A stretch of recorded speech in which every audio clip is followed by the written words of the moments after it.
Kami ku ibu, laki-laki ku, kalau nampak yang enggak glowing tu ibu, tu kami langsung hang. Tu Nabi sebut begitu tu. Saya, mahasiswa saya itu apa ibu? Namanya mahasiswa lah. Nyo parfumnya, lipstiknya, badaknya, mana kau? Di ruangan ambo AC. Ambo surang di ruangan tu nya ibu. Masuk mahasiswa yang bimbingan jam. Ya kan? Bimbingan dak-dak sekolah duduk sekolah duduk. Nyo gak lain lo liu manusiawi. Itu. Maka sabananya lebih rancak maja orang gaek-gaek. Kalau orang gaek-gaek kan bun tarason, bun balsem. Orang suami kasih kode ke istrinya. Istrinya sedang memasak, kata Nabi matikan kompor segera. Tidak ada cerita loh, beko lah masak, tidak ada cerita loh. Soalnya hanya satu itu. Karena dia tidak mendapatkan istrinya saat dia memerlukan istrinya. Akhirnya dia pilih diam-diam menikah. Karena minta izin pun akan dikasih izin. Ibu tuhnya perawatan kulit cuma 2 juta sekali perawatan di dokter kulit. Pakai siapa tadi? Aku apa adanya mencintaimu. Langsung aku mencintaimu apa adanya. Lah kakak lu piti tu. Tu mencintaimu apa adanya. Tu enggak.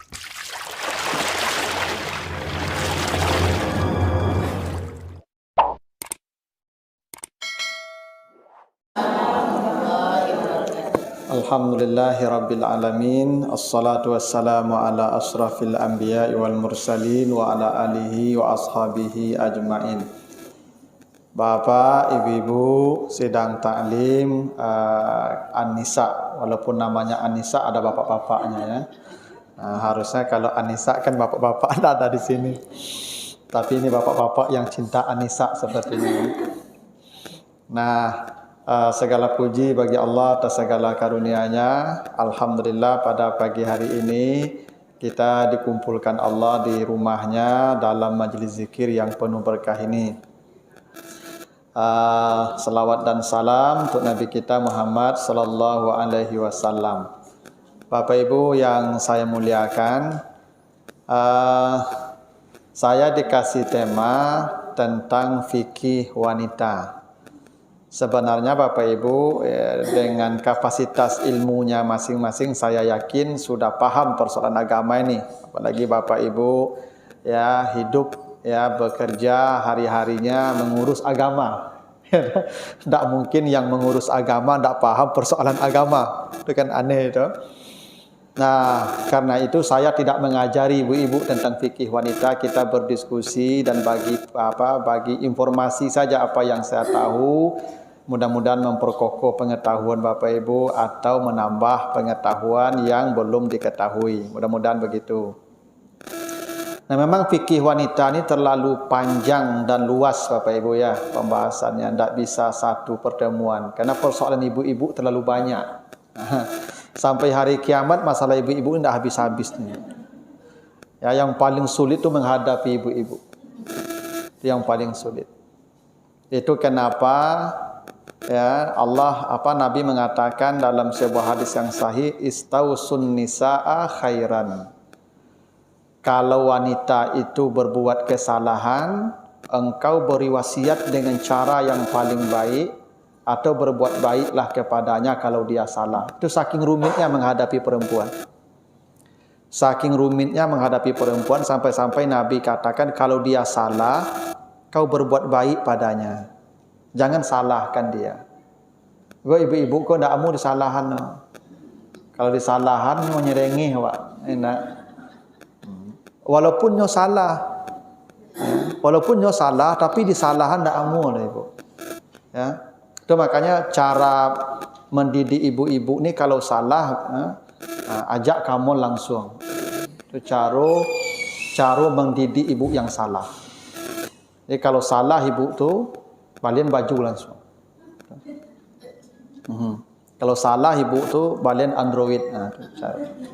Cara mendidik ibu pun tidak mudah. Ya, makanya bahasa Nabi begitu. Kalau dia salah, istausun nisaa khairan, berbuat baik padanya. Jadi kalau salah dia dihukum itu tidak akan memperbaiki dia. Kan sulit menghadapi perempuan itu ibu ya, sulit sekali. Makanya Allah menyebut perempuan ini musuh. Di surah At-Taghabun kata Allah begitu ya. At-Taghabun ayat 15. Inna min azwajikum wa auladikum aduun lakum. Sesungguhnya istrimu itu musuhmu. Bayangkan ibu, awak bermusuhan tapi laluk berdua. Kan bahaya tu. Itu yang sesungguhnya musuh dalam selimut tu ibu-ibu lah tu. Iya tak? Orang munafik tu biasa aja. Yang musuh dalam selimut yang sesungguhnya ibu-ibu. Karena Allah mengatakan begitu, sesungguhnya istrimu itu aduun lakum, musuhmu. Coba bayangkan Bapak Ibu, musuh kau biasanya beda tampik jawab. Eko musuh kau sakasu jawab. Ndak kau bahaya waknya tu.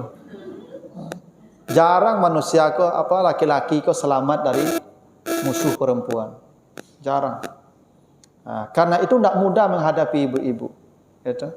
Nah, karena itu persoalan ibu ini memang terlalu banyak sekali ya persoalannya. Dan soal yang paling berat itu ya di rumah tangga pada suami itu persoalan yang paling berat. Bukan kepada Allah. Kalau kepada Allah memang tidak terlalu banyak urusan ibu. Yang paling banyak itu pada suami ibu. Itu makanya Nabi pernah berkata, saya melihat ke neraka dan saya tidak membayangkan melihat isi neraka seperti yang saya lihat. Lalu sahabat bertanya, apa yang kau lihat di neraka itu ya Rasulullah? Kata Nabi, saya lihat ya ra'aitu aksara ahliha an-nisa. Saya lihat yang paling banyak menghuni perempuan itu adalah perempuan. Menghuni neraka itu perempuan. Jadi neraka itu paling banyak isinya ibu-ibu. 80% isi neraka itu ibu-ibu. Itu kenapa surga banyak dihuni oleh bidadari. Jadi bidadari itu sebenarnya ada karena ibu minus di sana. Jadi mengisi kekosongan ibu-ibu ada bidadari itu sebagai tambalnya ya. Karena ibu-ibu banyak ke neraka. Kan sahabat tanya, perempuan itu masuk neraka apakah mereka tidak beribadah kepada Allah? Jawaban Nabi tidak. La yakfurna billah. Mereka taat kepada Allah. Mereka ibadahnya mantap. Ya. Tahajud rajin, baca Quran rajin, jamaah rajin, majlis taklim rajin, sampai ada anisa bagai namanya itu banyak. Tapi masalahnya bukan kepada Allah kata Nabi. Yakfurnal ashir. Mereka banyak yang melupakan kebaikan suaminya. Jadi ibu-ibu ini gampang lupa kebaikan kami. Kami telah membiayai hidup ibu sejak ibu diserahkan dari ayah ibu ke kami. Siang malam kami ya, kadang bakabui badabu ya, tak turus badan kami sebenarnya. Dek membahagiakan ibu. Suatu hari ada kanda ibu dak lapis ciik. Apa kata perempuan kata Nabi? Ma ra'aitu minka khairan qattun. Engkau tidak pernah berbuat baik kepada saya. Itulah penyakit ibu-ibu. Lalu sampai puluh tahun sado kanda diagi. Barayu minta piti diagi, kamai minta jalan-jalan dibawa. Barayu beli baju sampai 3 lemari baju rumah. Tapi sekali minta beli jilbab tak dapat lah. Sekali minta beli jilbab nak kecik apa besok lah kecik apa. Kecik lah. Tak takana sampai 10 tahun tu lupa langsung. Tu ibu-ibu tu begitu tu. Gampang lupa kebaikan kami. Itu makanya ibu berkundur ke neraka tu.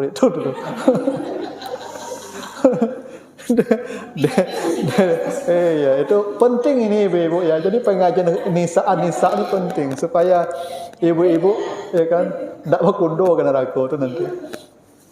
Nah, memang persoalan ibu-ibu soal ibadah juga banyak, soal muamalah juga banyak. Ya, yang paling banyak justru muamalah dengan pasangan dengan suami. Apalagi ibu-ibu yang bekerja, mohon maaf kadang-kadang yang bekerja ini seperti sudah punya kekuatan.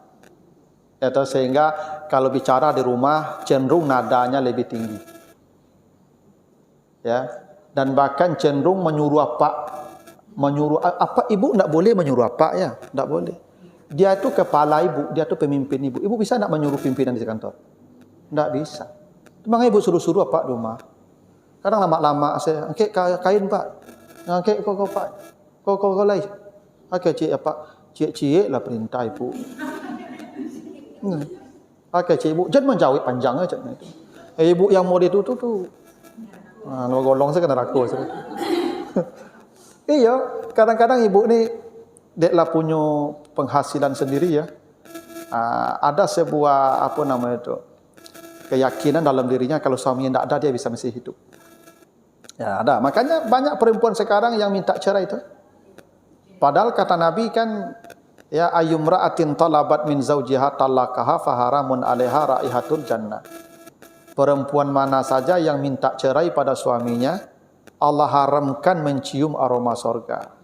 Bukan masuk sorga ibu. Kalau masuk sorga ada pasti dilarang. Mencium aroma sorga saja. Karena aroma sorga itu tercium dari jarak 40 tahun perjalanan kata Nabi. Itu pun diharamkan Allah. Ya. Apalagi masuknya. Kalau dia minta cerai. Karena sekarang ini kecenderungan perempuan-perempuan yang karir, yang apalagi yang punya penghasilan banyak, dia seperti nak butuh suaminya sehingga dia gampang berkata, "Pailah, tinggal selambut. Ambo bisa duit." Itu jangan tu ibu ya. Jadi memang banyak persoalan ibu-ibu ni karena perlu kita bahas fikih wanita ini ya, termasuk soal ibadahnya juga. Ada ibadah itu soal misalnya lebih baik mana ibu mengqada ketika hamil dan menyusui atau bayar fidyah. Salat ibu-ibu lebih baik di rumah atau di masjid berjamaah. Kan dia sering ada perdebatan begitu. Ibu misalnya mencukur alis atau merapikan alis, kan masalah ibu-ibu tu. Kadang ibu-ibu punya cukur sadonya, punya ganti spidol na, ya spidol. Itu hukumnya gimana itu? Ya mencabut alis, mencabut bulu mata, mencabut bulu mata kok, punya ganti jujuk. Iyo kan ba keluk. Kalau baonda tu lah mudah-mudahan kau je tu. Nah, bagaimana hukumnya tu Pak? Ya nak. Bagaimana ibu pakai lipstik berwudu? Tu. Kan ibu kadang-kadang di ibu lipstik kan baru pakai lipstik baru wudu. Mana hukumnya itu? Kan masalah itu ibu. Atau ibu mandi junub. Ya bisa jadi mohon maaf nih. Ibu pagi lah siap-siap lah kapai ke kantor tu. Itulah babadak nak. Lah pakai make up, lah pakai parfum, lah wangi, lah rancak bantu ibu kau dapat. Kau nak pergi ke kantor, khusyuk saya bantu kan. Junub lah ibu balik. Itu, junub lah balik menjalan ke kantor tu. Tu mandi tak gagi ibu mandi tu. Ada mana hukum mandi junub begitu tu ibu tu. Ya, banyak persoalannya itu. Ya, bagaimana misalnya ibu yang pakai make up berwudu. Ya kan? Make upnya kan ada pondasi ya. Pondasi itu kan kan pondasi namanya itu. Pondasi. Pondasi itu kan waterproof itu. Dia kan waterproof. Kalau tidak waterproof dia tidak bisa meletakkan di atas itu bedak yang berikutnya. Karena pondasi itu sama dengan rumah pondasi. Dia bata letak di atas itu. Maka pondasi itu kuat. Dia harus waterproof. Bagaimana ibu tu? Ya tu? Banyak bagaimana ibu kalau ingin puasa Ramadan menunda haid nak, supaya full puasanya boleh tak? Pasang KB ibu. Ya tu? Ibu yang dia ingin beranak banyak, ibu pasang KB ya, alat kontrasepsi. Bagaimana hukumnya itu? Ya tu? Banyak persoalan bagaimana ibu keluar rumah, bagaimana gaji ibu yang bekerja statusnya. Banyak persoalannya. Nah, kita akan bahas beberapa ya tentang bagaimana adab ibu-ibu keluar rumah. Ini penting ibu yang bekerja ya. Ibu keluar rumah ni bisa jadi maksiat kalau ibu tidak memenuhi aturan Allah. Bagaimana adab perempuan keluar rumah. Nanti kalau tidak sesuai tolong sesuaikan saja nanti setelah ini. Nah, kita mulai dari perintah Allah di surah Al-Ahzab ayat 33 ibu ya. Nanti soal-soal lain kalau ada waktu nanti kita sambung, kalau ada pertanyaan nanti bisa dipertanyaan. Memang masalah ibu banyak sekali kalau kita rinci. Apa kata Allah? Ini prinsip dasarnya untuk ibu-ibu ya. Ini prinsip dasarnya. Wa qarna fi buyutikunna wala tabarrajna tabarrujal jahiliyah al-ula. Perintah Allah, wahai para perempuan, kalian menetaplah di dalam rumah kalian. Jadi fi itu maksudnya zarfiyah. Maksudnya ibu-ibu secara asal hukumnya ibu di dalam rumah. Itu hukumnya. Ibu tidak boleh keluar rumah. Secara prinsip ibu harus di dalam rumah karena ibu itu perhiasan. Zuyyina lin-nasi hubbus syahwat minan nisa. Jadi ibu itu perhiasan tu tidak boleh dipajang di mana-mana. Perhiasan tu disimpan dalam peti. Itu nak logikanya.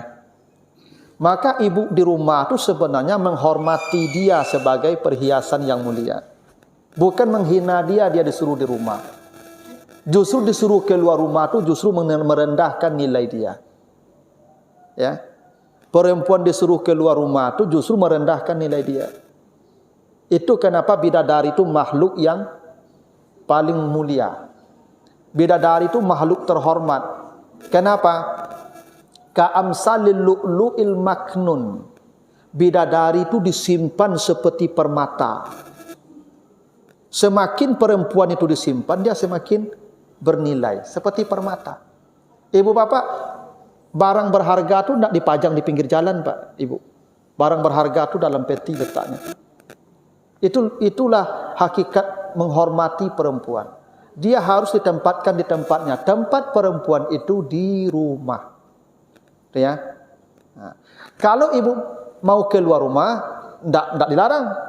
Walaupun prinsipnya di dalam rumah tadi. Kalau ibu-ibu mau keluar rumah, ada aturan-aturan yang harus ikuti agar keluar rumah itu tidak jadi maksiat. Karena kalau ibu melanggar aturan maksiat, ibu disuruh di rumah kan? Sekarang ibu keluar rumah berdosa enggak? Berdosa kalau ibu tidak ikut aturan Allah yang sudah diatur untuk ibu-ibu yang akan keluar rumah. Karena begini, perempuan itu kata Nabi ini hadis dari Abdullah bin Umar, hadis riwayat At-Tirmizi, al-mar'atu auratun. Perempuan itu semuanya aurat. Aurat itu bukan buruk, Ibu. Aurat itu sesuatu yang sangat menarik. Itu makanya kalau aurat orang terbuka matok kadang kayaknya. Enak. Karena aurat itu menarik. Jadi aurat itu bukan buruk. Jadi menyebut perempuan itu aurat bukan menunjukkan perempuan itu buruk. Perempuan itu sesuatu yang menarik. Aurat namanya. Aurat itu kalau terbuka pasti mata orang ke situ. Enak? Maka kata Allah, kata Nabi, perempuan itu aurat semua. Fa iza kharajat istasrafaha syaitan. Bila perempuan ini keluar rumah, maka setan akan menjadikannya sangat menarik. Ibu ini kalau keluar rumah, itu setan menjadikan dia menarik. Daya tarik ibu ini akan menjadi-jadi karena setan menjadikan ibu menarik dalam pandangan laki-laki. Itu kata Nabi begitu. Makanya ibu-ibu kalau lewat kan, mata kami ke situ. Itu kenapa Nabi katakan kalau laki-laki salat, lewat anjing hitam, lewat perempuan, ulangi salatnya. Kenapa anjing hitam kalau lewat di depan laki-laki salatnya batal? Kata Nabi, itu setan yang lewat.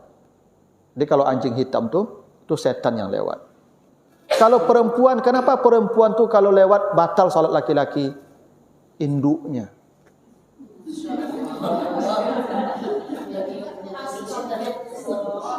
Karena kalau setan itu gangguannya ringan gangguannya. Tinggal baca auzubillah saja, dia lari itu. Kalau ibu-ibu yang datang baca auzubillah, senyumnya kawan, tak tahu auzubillah. Makanya Allah katakan inna kaida syaitan kana dhaifa. Tipu daya setan itu lemah. Inna kaidakunna azim. Tipu daya wanita itu sangat dahsyat. Itu kenapa induknya. Bukan ibu induk setan, gangguannya melebihi gangguan setan. Itu kenapa kalau ibu-ibu lewat, hang kami langsung. Begitu.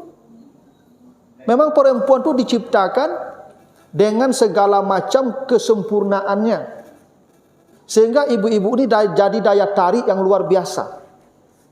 Itu kenapa ibu tadi disuruh di rumah, dilarang keluar rumah. Karena ibu di luar rumah itu semakin bertambah fitnah. Itu kenapa sejak masa dulu ke pasar itu tidak ada laki perempuan ke pasar. Yang ke pasar itu laki-laki. Iya. Karena kalau ibu-ibu banyak di pasar, bertambah fitnah pasar itu. Bertambah buruk pasar itu karena ibu-ibu. Memang begitu aturan agama. Karena ibu-ibu ini dia fitnah.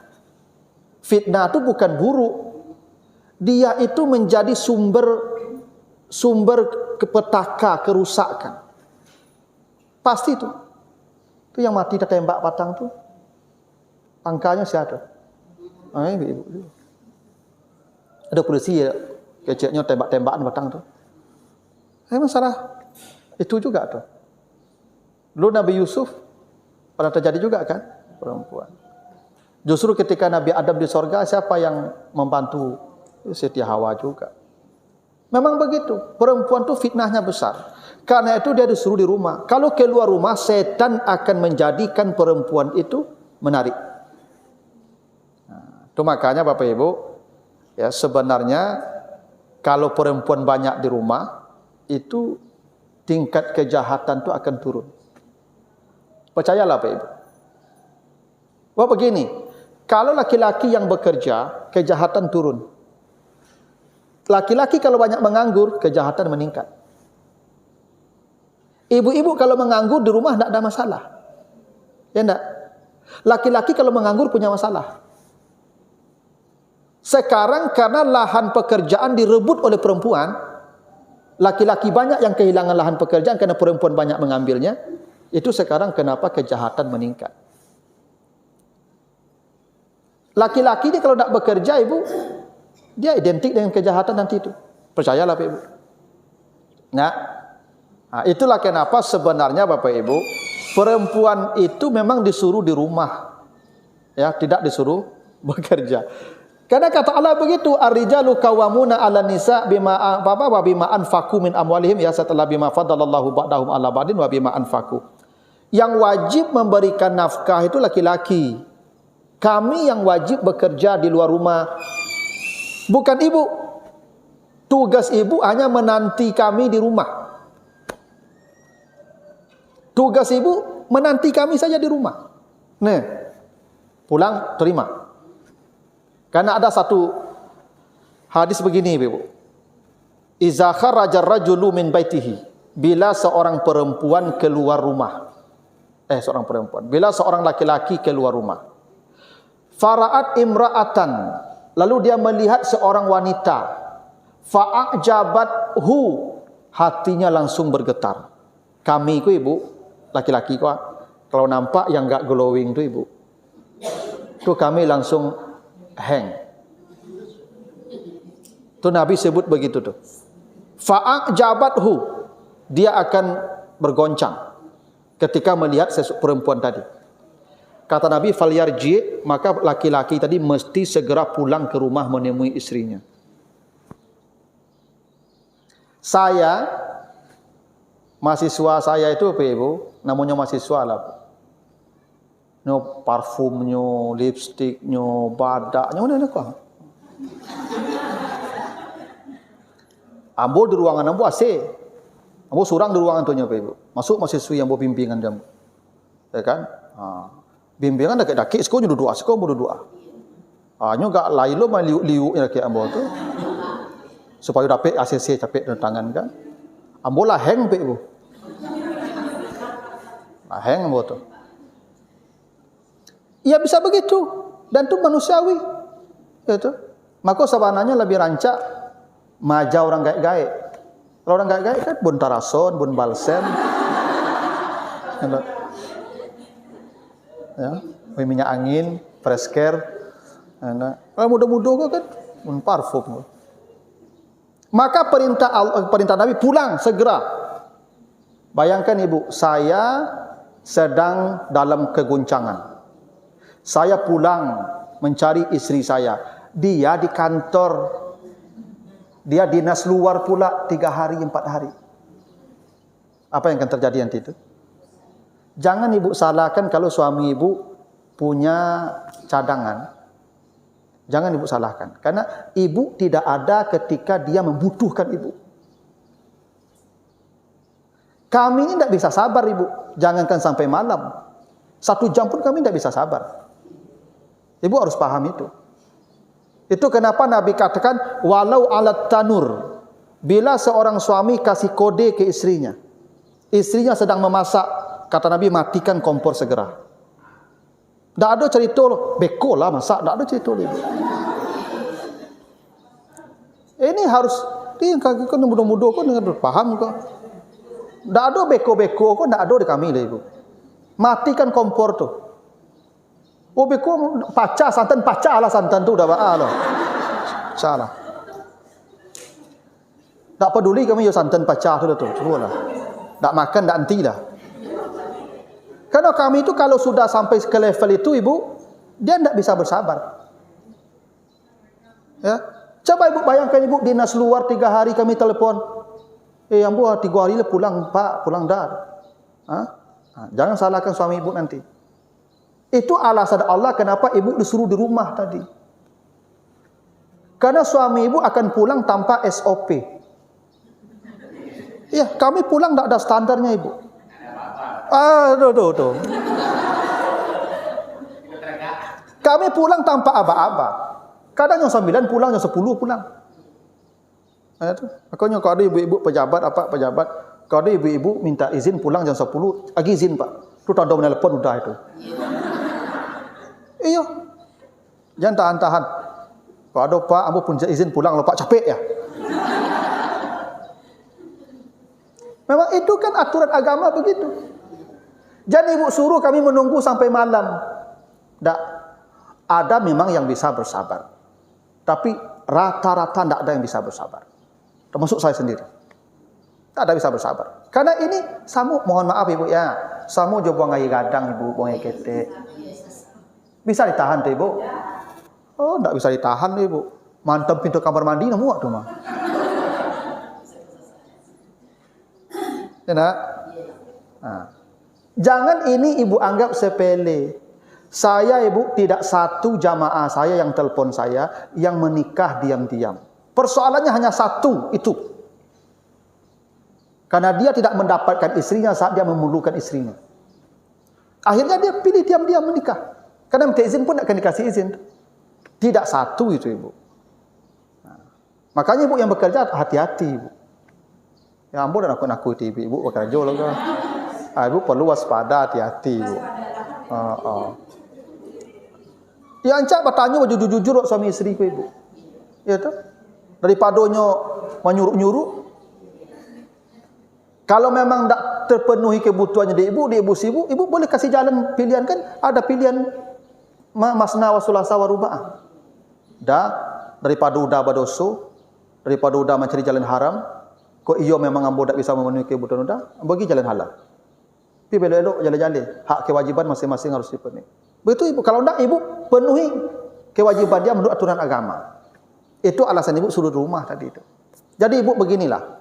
Jangan ibu merasa ketika menyekolahkan anak perempuan tinggi-tinggi. Lalu kemudian suaminya menyuruh dia di rumah ketika dia sudah menikah. Ibu jangan payah ada menyekolahkan ajan. Ibu harus pahami itu. Kalau suaminya menyuruh dia di rumah, dia wajib di rumah. Karena tugas seorang perempuan, fassalihat, qanitat, hafizat. Tugas perempuan itu hanya patuh dan tunduk pada perintah suaminya. Tak ada lebih dari itu. Kalau ibu disuruh di rumah, ibu di rumah. Bekerja bukan urusan ibu. Dia yang tanggung jawab.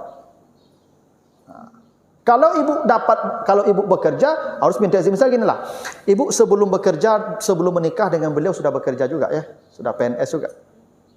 Sekarang ibu ingin bekerja dan setelah menikah, ya harus minta izin. Dulu ambo kan sebelum menikah juga lah karajo jo. Kini ambo lah milih udah tu, ada saran dah ayah ambo. Boleh ndak ambo berkarajo? Boleh. Boleh sih. Kalau boleh alhamdulillah. Nah, berikutnya ibu tanya gaji ibu. Gaji ambo dah status gaji ambo. Ya kalau gaji setor ke ambo je. Ibu miliknya. Ibu miliknya. Ya kau nak berhenti lah. Ibu pergi miliknya tadi. Bila ibu lah mengecek, ambo milik udah itu cik ibu tadi. Jadi setor gaji ibu tu miliknya. Jangan gaji ibu tu miliknya. Badan ibu tu sado miliknya. Itu aku ibu pernah ibu cerita Nabi Yusuf di surah As-Sad, di surah As-Sad ayat 40-44. Nabi Yusuf pernah memukul istrinya. Kenapa? Menjual rambut tanpa sepengetahuan suaminya. Yang kali makan tak do suami sakit dijual rambut lagi. Marah Nabi Ayub kan kerana tak minta izin dipukul kan dengan 100 ikat lidi tu. Kenapa? Rambut ibu tu milik kami. Tak bisa ibu potong sendiri. Minta izin ke pemiliknya. Makanya ibu pergi ke salon tu mengecek. Pergi ke salon tu. Ngecek ke pak lupa. Dan kau mengarik rambut kan. Tak usahlah caknya. Berdiasalah rambut panjang tu je. Dan kau tujulah pak rambut panjang bagi itu. Itu tak jasa karik. Tapi kutu dia banyak dah. Misalnya juga ada contohkan kutu dia banyak. Ya bisa jadi itu. Tapi kutu dia banyak. Tak apa lah dan kau tuju kutu tu je. Kau itu jauh ya kan. Jangan karik je lah. Biasa lah. Karena semuanya milik dia. Kan sudah diserahkan. Ijab kabul tu kan serah terima barang namanya itu. Ibu jual beli. Pak, alambo jual barang kapak alambo bali ya. Itu kalau serah terima barang. Berarti milik kau lah pindah kau. Dulu ibu sebelum menikah kan milik ayah ibu. Itu makanya ibu ketika ibu gadis itu ibu boleh dinikahkan tanpa sepengetahuan ibu. Karena ibu milik ayah ibu. Saya yang akan tahu siapa untuk suaminya. Saya akan lihat bapaknya, kakeknya. Saya akan lihat semuanya. Baru saya berikan dia pada anak saya padanya. Tak bisa ambo bagi anak ambo ke orang dan ambo tak yakin loh. Kalau anak-anak aku nyepak nyu cinta buta. Nyu tak peduli baik buruk lah tu. Nyu kalau lah cinta tu cik kambing so coklat caknya kan. Akalnya tak berjalan dari ibu. Maka muda-muda dengan adik-adik ku hak apanya kalau yang janda hak dia. Dia milih sendiri. Tapi kalau yang gadis tak, dia tak tahu mana yang baik mana yang buruk. Ayahnya yang tahu. Dan saya tak akan mencelakakan anak gadis saya. Pasti saya carikan yang terbaik kerana dia milik saya. Maka ijab kabul tu serah terima barang tu. Ini barang milik saya ni kalau benda ni. Ini anak aku milik yang dua. Belanjo dan tanggung, doso dan tanggung, duitnya dan tanggung. Dan agen kang ang tanggung seperti dia menanggungnya. Yo doso-dosonya bagai. Jadi pak dan ambil oleh dan tanggung anak pak aku sadonya. Itu. Kan serah terima tu. Apa lagi? Bawa lagi. Jadi ijab kabul tu itu seperti apa ibu ketika sebelum menikah perlakuan ayah ibu seperti itu dia memperlakukan ibu tu. Kalau ndak akan yakin kawak lah tu. Ya ndak. Kalau ndak yakin dia ayahnya bahwa kita memperlakukan anaknya seperti dia memperlakukan anaknya, ndak akan diserahkan anak kawak lah tu. Tu makanya laki-laki yang zalim yang tidak memperlakukan istrinya seperti ayahnya memperlakukan anaknya itu. Itu suami yang zalim nama itu. Itu maka seorang suami kalau kau menikahi perempuan itu tanya kapaknya, Pak, bara belanja anak pak sebulan. Bara badaknya sebulan. Bara baju sebulan. Tak boleh kurang lah tu.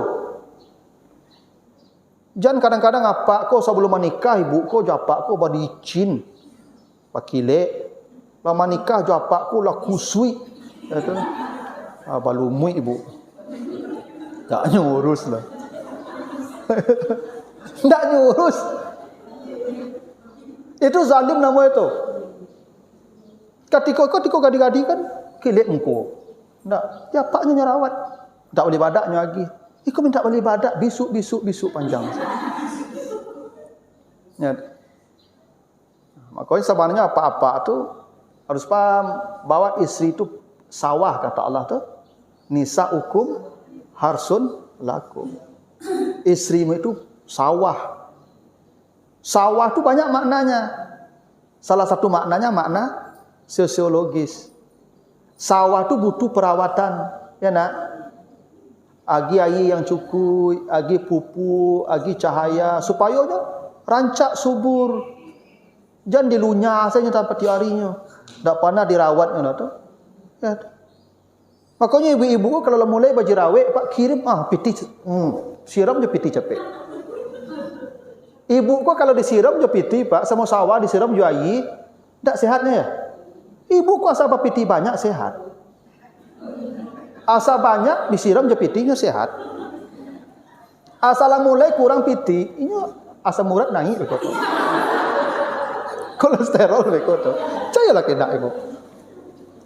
Jadi itu kenapa disebut sawah tadi itu. Dan itu suami-suami harus paham. Tak boleh tak dirawat. Ibu ni dirawat. Kalau abah jerawat nampak capek ke dokter kulit. Bawa. Oh, napa hitam-hitam muka ku alun je leh. Ya kan? Orang isteri rumah apa, orang rumah orang berpuji. Ibu tu rancak muka ndak bersih, kan, licin, kilek. Akak cik ibu ni, Pak, ambo tanya ke ibu tu nya perawatan kulit tu mah 2 juta sekali perawatan di dokter kulit. Akak cik apa tadi? Aku apa adanya mencintaimu. Langsung aku mencintaimu apa adanya. Lah kakak lu piti tu. Tu mencintaimu apa adanya. Tu ndak amu betul ibu. Ya. Nah. Jadi ibu-ibu kalau mau keluar rumah minta izin. Nih ada hadis ibu. Hadis Ibnu Umar, hadis Bukhari Muslim. Iza sta'zanakum nisa'ukum ilal masajid fa'zanu lahunna. Bila istrimu minta izin kepadamu untuk datang ke masjid, maka berilah dia izin. Ini bukan persoalan suami memberi izin, persoalannya ibu mesti minta izin sekalipun ke masjid. Bukan ke kantor ibu, ke masjid. Ibu pergi semayang berjamaah ke masjid. Apa di rumah tak pergi semayang, kalau mungkin pemalih masjid. Ibu tak bisa pergi ke masjid kalau tak sepengetahuan dia. Tetap ibu bicara apa dan ke masjid yo. Dan saya ke masjid lah, kau ke masjid lah caknya. Aku citu jawabnya berhenti ibu ke masjid, jangan jawab lah. Situ dah ke masjid urusan situ mengalir dah katakan tu. Tak jadi ibadah ibu lu maksiat tu mah. Karena ibu datang ke masjid tu nak kewajiban. Ibu datang ke masjid tu sunat. Patuh ke suami tu kewajiban. Itu. Tak bisa ibu ke yang sunat ibu kerja dulu, yang wajib ibu abaikan. Makanya kan ada hadis Nabi itu. La yahillu lil mar'ati an tasuma wa zawjuha hadirun illa bi iznih. Bila suami ibu di rumah, dia tidak ke mana-mana, ibu diharamkan puasa sunat. Ibu diharamkan puasa sunat. Kalau ibu tidak minta izin. Kalau suami ibu di rumah. Makanya ibu kalau puasa sunat, apapun puasanya sunat, tidak bisa ibu tanpa sepengetahuan jadi maksiat dosa apa puasa ibu. Orang puasa 1 hari kata Nabi dijauhkan wajahnya dari api neraka 70 tahun perjalanan. Ibu yang berpuasa sunat tanpa izin neraka. Kenapa? Ya karena tahu tadi. Kan dia tidak tahu SOP. Makanya ibu kalau kau puasa siang tu malam tu mesti mengecek. Pak, dan puasa esok ya. Aku itu ceknya jangan puasa leh. Lah saja le tu pertanyaan aja le tu. Nyo indak aku tak selalu indak le ibu. Atau ndak lah tu jangan puasa le. Jangan ibu dia puasa indak itu le tu. Ndak boleh dia nyolo tu. Untuk ibu le nak puasa. Usah puasa. Kenapa? Karena dia ndak tahu siang nanti. Itu. Ini kadang-kadang ibu-ibu yang tak peduli tu. Ialah tua-tua kau saya minta izin Ustaz. Iyo. Ibu dan tuanya pak tu tak tuanya lah tu. Jangan ibu kira kami sama je ibu. Beda ibu. Laki-laki kau tak ada tuanya lah ibu. Itu, ibu bisa tua.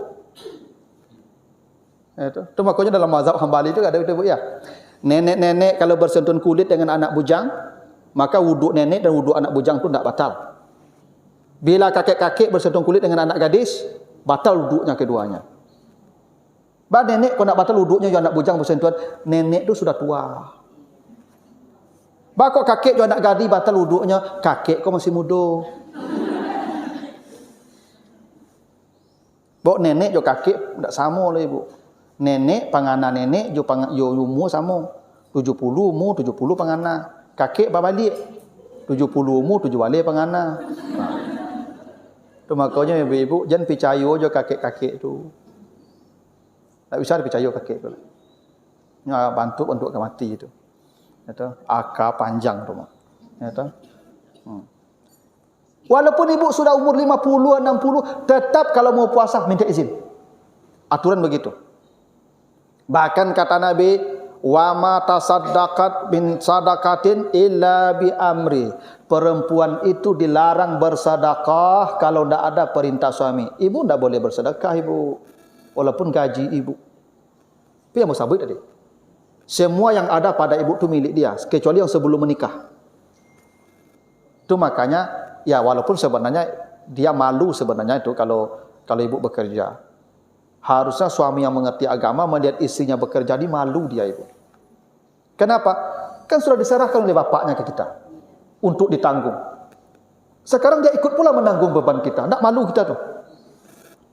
Harusnya suami ibu ketika melapor, Pak, kau gaji ambo kecil apa di gaji ibu tu, pakailah sesuku hati ibu. Aku dari ambo tambahan 10 juta tiap bulan.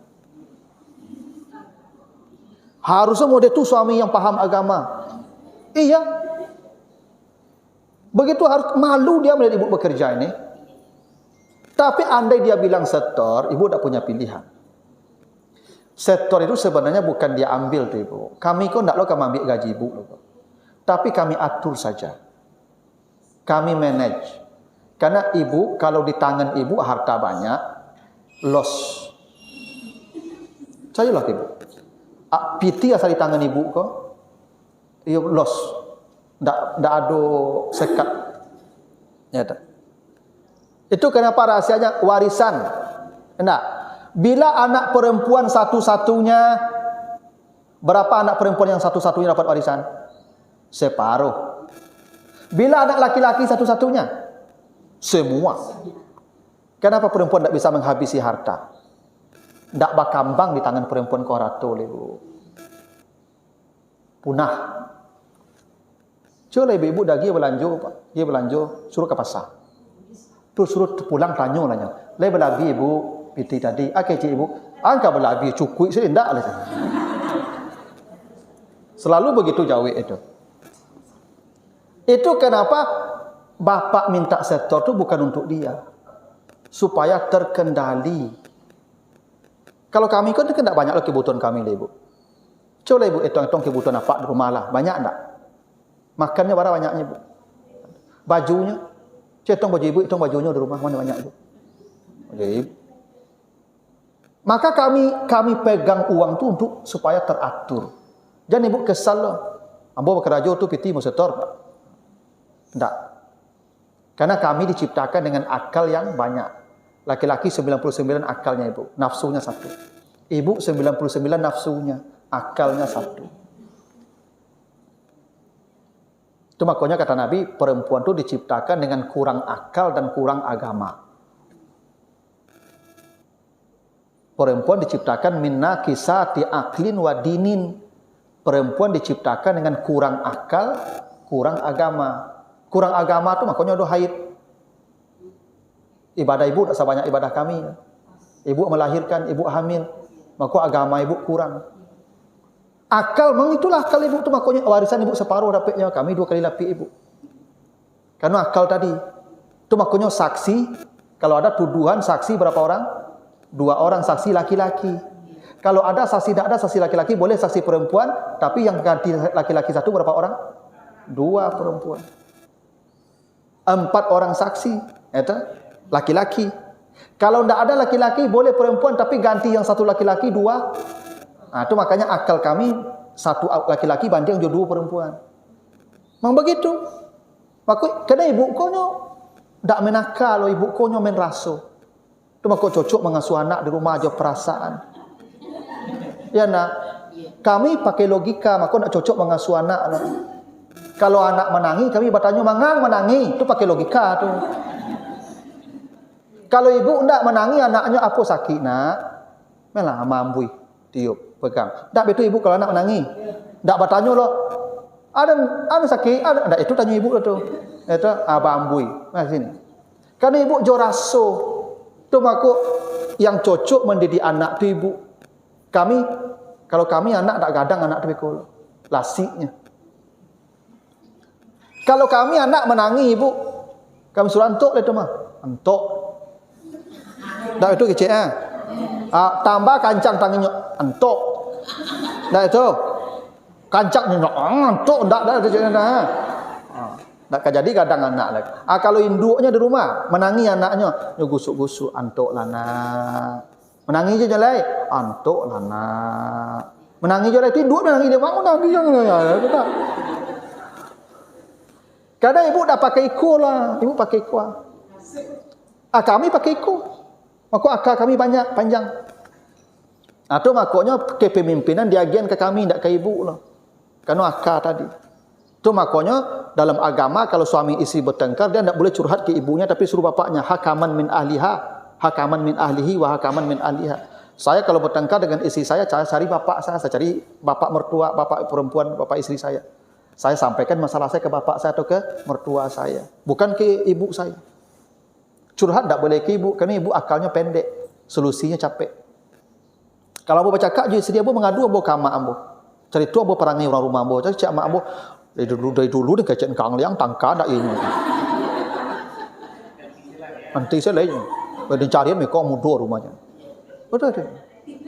Baka betul kecek amak. Dek kerana amak pun tak bisa menceli anaknya susah.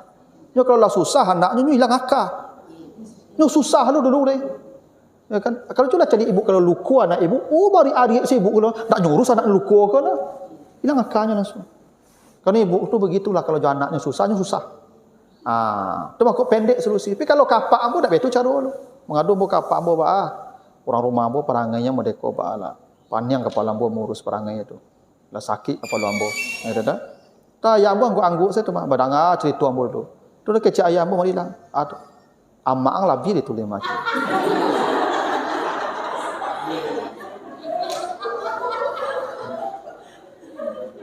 Sehingga ambo pulang saja. Ternyata ayah ambo lebih padik penderitaan dari ambo lebih. Penderitaan kami laki-laki ku sama ni ibu. Apa yang ambo derita, ayah ambo lah menderita itu juga. Lebih lamanya menderita dari ambo.